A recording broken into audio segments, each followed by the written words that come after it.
Demikianlah pula, ketika aku datang kepadamu, saudara-saudara, aku tidak datang dengan kata-kata yang indah atau dengan hikmat untuk menyampaikan kesaksian Allah kepada kamu. Sebab aku telah memutuskan untuk tidak mengetahui apa-apa di antara kamu selain Yesus Kristus, yaitu Dia yang disalibkan. Aku juga telah datang kepadamu dalam kelemahan dan dengan sangat takut dan gentar.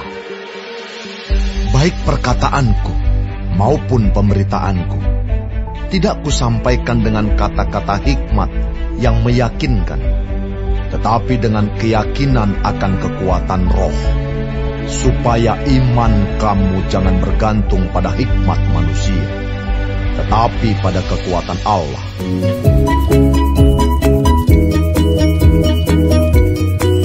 Selamat pagi adik-adik sekalian, apa kabarnya? Kita ketemu lagi pada pagi hari ini di pelajaran 7 yang berjudul Aku Kuat Karena Tuhanku Hebat. Diambil dari 1 Korintus 2 ayat 1 sampai dengan 5 ya. Kita berdoa terlebih dahulu sebelum kita memulai pelajaran pada pagi hari ini. Bapa di surga, kami bersyukur karena judul pada pagi hari ini begitu luar biasa, bahwa aku kuat karena Tuhanlah yang hebat. Kami mau belajar bagaimana kehebatan Tuhan pada masa lalu dan juga masa sekarang dan masa yang akan datang, karena kami tahu bahwa janji Tuhan dan Tuhan tidak pernah berubah dalam hidup kami. Terima kasih Bapa, tolong kami punya hati dan pikiran yang boleh mendengarkan firman Tuhan, terlebih lagi kami boleh mempraktekkan dalam kehidupan kami sehari-hari. Terima kasih Yesus, di dalam nama Yesus Kristus kami berdoa. Amin. Adik-adik, apa sih yang disebut aku kuat karena Tuhanku hebat? Kalau adik-adik baca di 1 Korintus 2 ayat 1 sampai dengan 5, itu berbicara mengenai Rasul Paulus. Adik-adik pernah punya mungkin satu sosok yang adik-adik suka. Kalau dia tampil misalnya ya, ketika dia berbicara, karismanya sangat luar biasa sehingga adik-adik mungkin terkagum-kagum. Ada MC yang seperti itu, ada juga mungkin motivator yang seperti itu, atau juga di sekolah adik-adik punya guru favorit yang kalau dia berdiri di muka kelas adik-adik terkesima.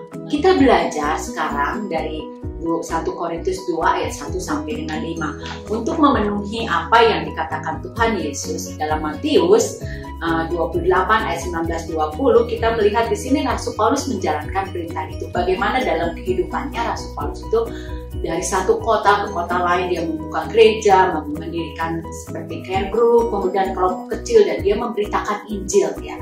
Kalau adik-adik melihat dari kisah para rasul, dia seorang yang bercakap-cakap, seorang yang pintar, seorang yang penuh percaya diri ya. Tapi kita melihat di sini bagaimana 1 Korintus 2 ayat 1 sampai 5 itu bagaimana Rasul Paulus mengemukakan apa yang sesungguhnya. Mungkin adik-adik baru tahu atau saya juga baru tahu ya. Bagaimana dia bilang, katanya bahwa ketika dia memberitakan tentang Injil, dia melakukannya dengan sangat takut dan gentar. Adik-adik bisa baca itu di ayat 2 ya. Bagaimana dia melakukan semua itu dengan rasa takut dan gemetar. Jadi apakah kalau kita bertanya, apakah Rasul Paulus juga ketika dia menginjili bercerita tentang Tuhan Yesus? Tapi ingat ya, Rasul Paulus mengatakan di sini, aku tidak mengatakan apa-apa. Ketika dia menginjili, katanya aku tidak mengatakan apa-apa selain Tuhan Yesus.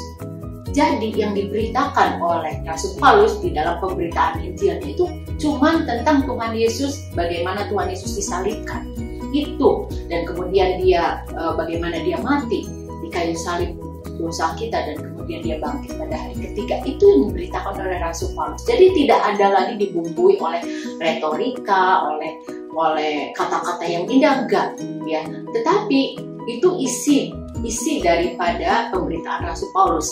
Kemudian dia mengatakan kalau ketika dia menginjili sama dengan kita, dia juga gentar dan takut ya. Jadi Rasul Paulus mengatakan di situ, aku juga sama, aku gentar dan takut, sama dengan kita, bukan? Kalau kita juga mau menginjili, rasanya gentar, rasanya takut, sama. perasaan yang sama dimiliki oleh Rasul Paulus dimiliki oleh kita. Tetapi Rasul Paulus mengatakan, tapi aku datang itu bukan dengan hikmat manusia, tetapi dengan hikmat Allah. Artinya, ketika dia datang dengan rasa takut dan gemetar, dia tidak mengandalkan kekuatan sendiri, tetapi dia mengandalkan kekuatan Roh Kudus. Ya, nah kemudian kita tahu bahwa sumber dari pemberitaan Injil sendiri yaitu Yesus Kristus. Jadi jangan pernah ditambah-tambah atau jangan pernah dibumbui dengan hal-hal yang kemudian mengaburkan pemberitaan kita sendiri. Beritakanlah tentang Yesus Kristus, itu yang ingin disampaikan oleh Rasul Paulus. Nah, kita akan mendengar lebih jauh apa yang dikatakan Pastor Alex. Silakan. Shalom Bapak Ibu, Saudara-saudari, adik-adik yang sangat dikasihi oleh Tuhan Yesus. Nas yang akan kita renungkan kali ini adalah 1 Korintus 2 ayat 1-5. Tema yang akan kita renungkan dari nas ini adalah bergantung pada kekuatan Allah. Tema renungan kita ini adalah dari 1 Korintus 2 ayat 5. Supaya iman kamu jangan bergantung pada hikmat manusia, tetapi pada kekuatan Allah. Salah satu tema yang sedang disampaikan oleh Rasul Paulus melalui nas ini adalah mengenai bagaimana seseorang bisa beriman kepada Tuhan. Dari 1 Korintus 2 ayat 1, secara tersirat kita mengetahui bahwa iman dikaruniakan oleh Tuhan melalui manusia mendengarkan seorang anak Tuhan menyampaikan kesaksian tentang Tuhan. Kita akan melihat ini lebih jauh lagi pada saat kita merenungkan Roma 10 ayat 17. Mari sekarang kita lihat sedikit lebih dalam 1 Korintus 2 ayat 5 ini. Saya ingin kita merenungkan lebih jauh kata iman yang ada di ayat ini. Untuk itu saya akan membawa kita ke dalam bahasa asli dari ayat ini, yaitu bahasa Yunani, yang untuk mudahnya saya akan membawa kita melihat versi bahasa Inggrisnya yang ada di King James Version. That your faith should not stand in the wisdom of man, but in the power of God. Kata faith di ayat ini, bahasa aslinya, bahasa Yunaninya adalah pistis, yang diterjemahkan ke dalam Alkitab bahasa Indonesia, terjemahan baru, iman. Kata bahasa Yunani pistis ini ada juga di Galatia 5 ayat 22. Saya akan bacakan bahasa Inggrisnya. But the fruit of the Spirit is love, joy, peace, long-suffering, gentleness, goodness, faith. Di Galatia 5 ayat 22 ini adalah pistis yang ada di 1 Korintus 2 ayat 5 tadi. Dari Galatia 5 ayat 22 ini kita mengetahui bahwa pistis atau faith itu disejajarkan dengan love, yang bahasa Yunaninya adalah agape, disejajarkan dengan joy, yang bahasa Yunaninya adalah chara, dan disejajarkan dengan 6 buah roh lainnya. Buah roh ini, the fruit of the Spirit ini, kita ketahui baik secara tersurat maupun tersirat dari Alkitab adalah diproduksi oleh Roh Kudus. Artinya diproduksi oleh Tuhan. Hanya Tuhan yang dapat memproduksi buah roh. Hanya Tuhan yang dapat memberikan buah roh. Manusia tidak dapat memproduksi buah roh. Manusia tidak dapat memproduksi faith. Manusia tidak dapat memproduksi iman. Apapun juga yang dilakukan oleh manusia dalam rangka dia bisa memperoleh iman, tidak mungkin akan menghasilkan iman seperti yang dimaui oleh Tuhan, seperti yang ada di dalam Alkitab. Dengan mengetahui bahwa menurut Alkitab, iman hanya dapat diproduksi oleh Roh Kudus, hanya dapat diproduksi oleh Tuhan, mari kita jawab pertanyaan-pertanyaan berikut. Menurut menurut kita, apakah mungkin keberadaan iman di dalam diri orang-orang yang percaya pada Yesus, anak-anak Tuhan, adalah oleh hikmat manusia? Jawabannya jelas. Tidak mungkin oleh hikmat manusia, hanya mungkin oleh hikmat Tuhan. Pertanyaan selanjutnya adalah, apakah mungkin keberadaan iman itu di dalam diri pengikut-pengikut Yesus adalah oleh kekuatan manusia, keterampilan manusia? Jawabannya adalah tidak mungkin oleh kekuatan manusia, hanya oleh kekuatan Tuhan. Rasul Paulus yang tahu betul bahwa iman hanya dapat berada di dalam diri manusia atas hikmat Tuhan, atas kekuatan Tuhan, menjabarkan hal ini lebih jauh di nas yang kita renungkan ini. Di 1 Korintus 2 ayat 1, demikianlah pula ketika aku datang kepadamu, saudara-saudara, aku tidak datang dengan kata-kata yang indah atau dengan hikmat untuk menyampaikan kesaksian Allah kepada kamu. Tadi sudah kita renungkan sedikit bahwa salah satu yang dituju oleh Rasul Paulus di dalam nas ini adalah bagaimana manusia bisa dengan imannya percaya pada Tuhan, percaya pada Tuhan Yesus. Yaitu sedikit tadi kita sudah renungkan melalui firman Tuhan.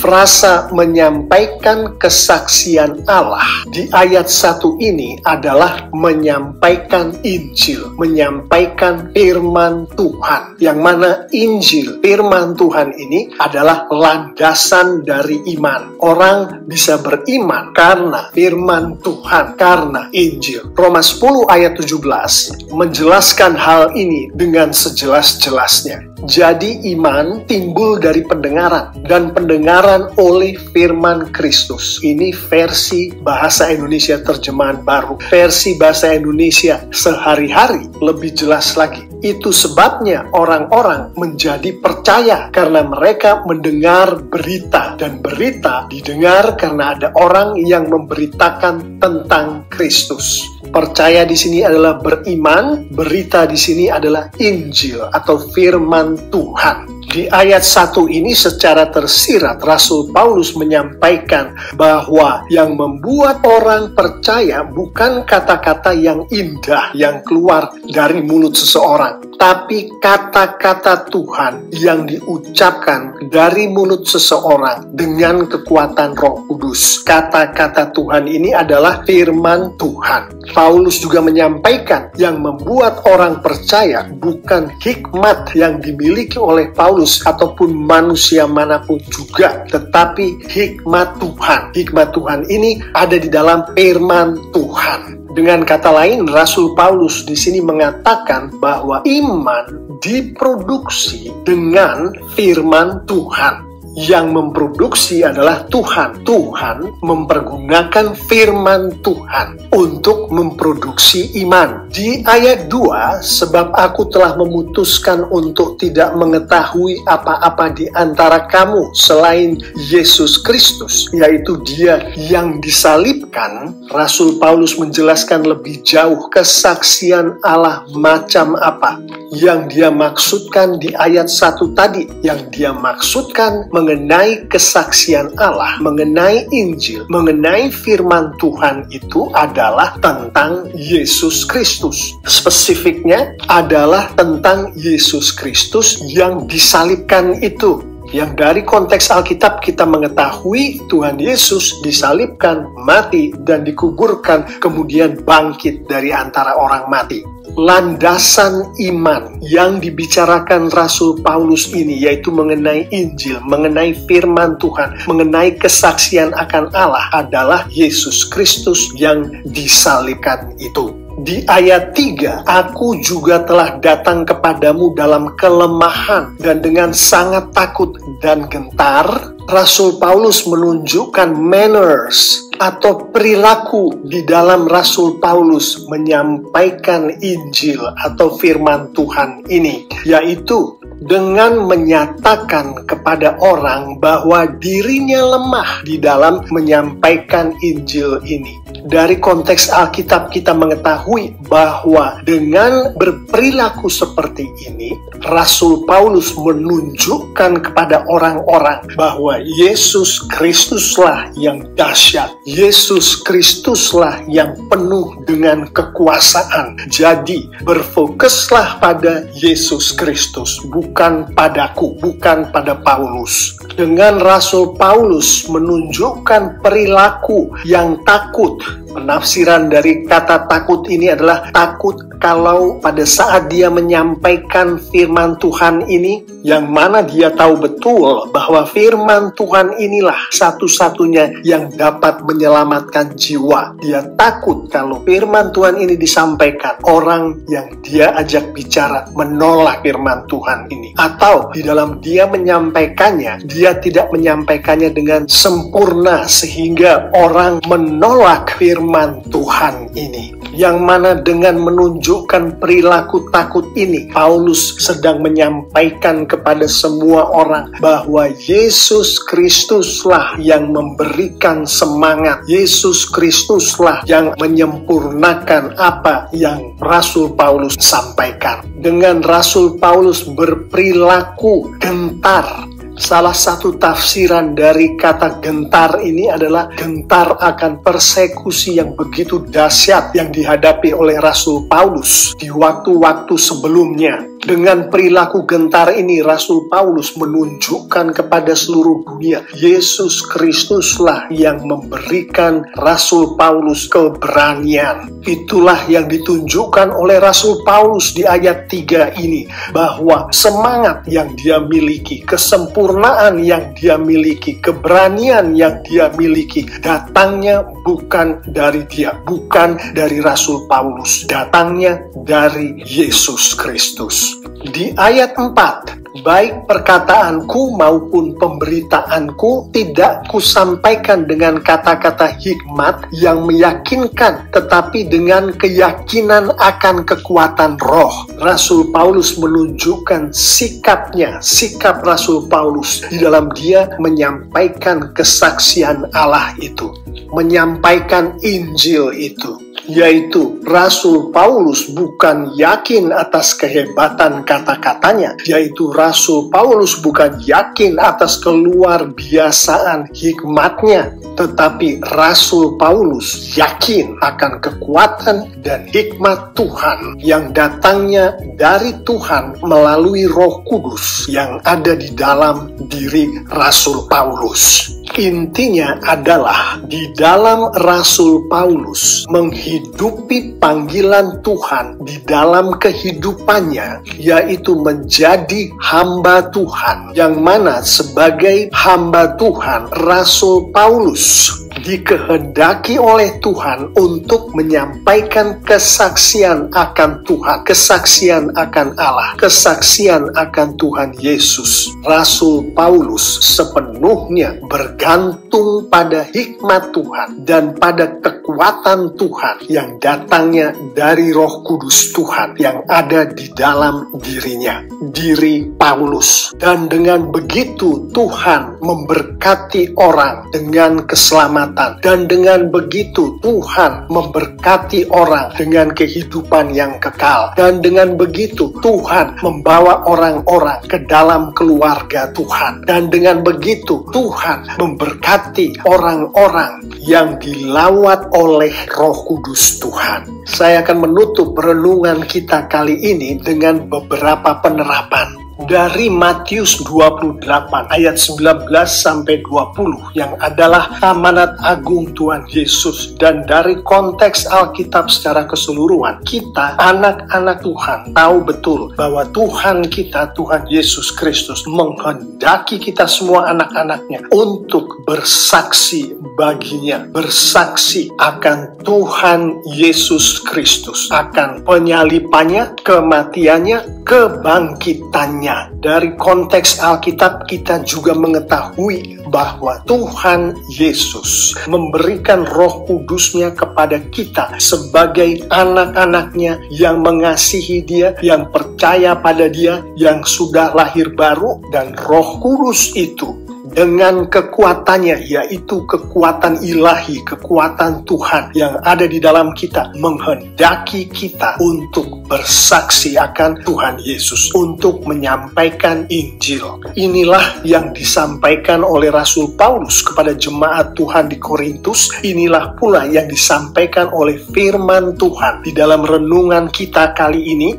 yaitu agar kita semua anak-anak Tuhan menyampaikan kesaksian akan Tuhan Yesus. Dengan demikian, penerapan pertama adalah marilah kita semua membaca dan mengerti firman Tuhan, membaca dan mengerti Alkitab yang adalah landasan bagi iman kita itu. Penerapan selanjutnya adalah marilah kita menyampaikan, mengatakan, bersaksi akan Injil itu, akan Tuhan Yesus Kristus itu. Yang mana ini adalah salah satu dari melakukan firman Tuhan yang dikehendaki oleh Tuhan kita. Mengetahui bahwa penerapan pertama dan penerapan kedua tadi hanya dapat dilakukan oleh Roh Kudus yang ada di dalam kita, membimbing kita, maka penerapan terakhir dalam renungan kita kali ini adalah berdoalah setiap saat, setiap hari, meminta urapan dari Roh Kudus agar Roh Kudus memampukan kita, anak-anak Tuhan, untuk melakukan kedua penerapan tadi.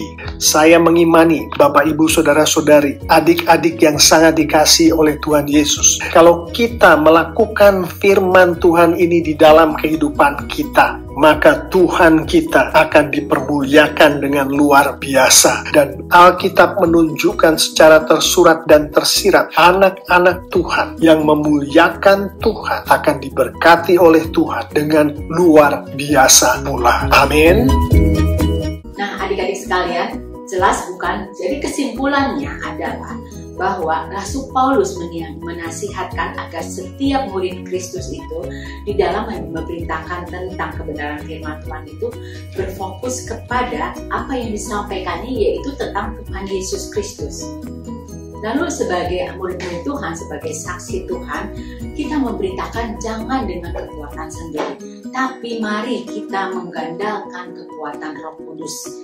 Lalu kita bergantung bukan kepada kekuatan kita sendiri, tetapi dengan kekuatan Roh Kudus. Saya percaya ketika Roh Kudus menolong kita, memimpin kita, tidak ada lagi rasa takut dan gentar yang ada di dalam diri kita, tetapi keberanian yang daripada Tuhan yang akan menolong kita, memberitakan sehingga berita itu tersampaikan kepada mereka yang ingin mendengarkan. Begitu adik-adik. Jadi jangan berpikir bahwa nanti dulu deh berita Injil saya sampaikan, nanti dulu saya belum bisa berkata-kata yang baik, saya belum. Cukup dengan kalau adik-adik mau berdoa kepada Tuhan, minta hikmat, minta pimpinan, dan kemudian cukup memberitakan tentang apa yang sudah diperbuat Tuhan Yesus dari salib dan apa yang dilakukan Dia kemudian pada hari ketiganya. Oke adik-adik, ayat hafalan pada pagi hari ini diambil dari Sakaria 4 ayat 6 yang mengatakan bahwa bukan dengan keperkasaan dan bukan dengan kekuatan, melainkan dengan Rohku, firman Tuhan semesta alam. Oke, kita akan berdoa menutup pelajaran pada pagi hari ini. Saya ingatkan adik-adik, jangan lupa memberikan persembahan dan perpuluhan sebagai rasa kasih kita kepada Tuhan yang sudah memberkati kita. Bisa adik-adik berikan di rekening ini.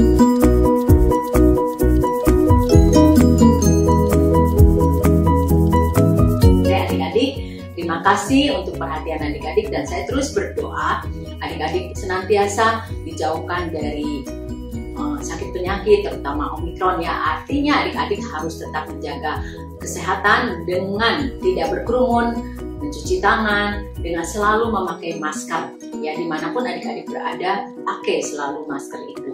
Oke adik-adik, kita akan mengakhiri sekolah minggu pada pagi hari ini dan kita akan berdoa. Bapa, kami bersyukur karena kami punya Allah yang luar biasa, Allah yang hebat. Kami bersyukur karena kami ketika menceritakan Tuhan Yesus, kami tidak sendiri tapi Roh Tuhan bersama dengan kami. Puji Tuhan dan berikan kepada kami kesempatan untuk menceritakan kepada orang-orang yang Engkau ingin kami ceritakan, Engkau Yesus Kristus. Terima kasih Bapa, di dalam nama Tuhan Yesus Kristus kami berdoa. Amin. Selamat pagi, sampai minggu depan.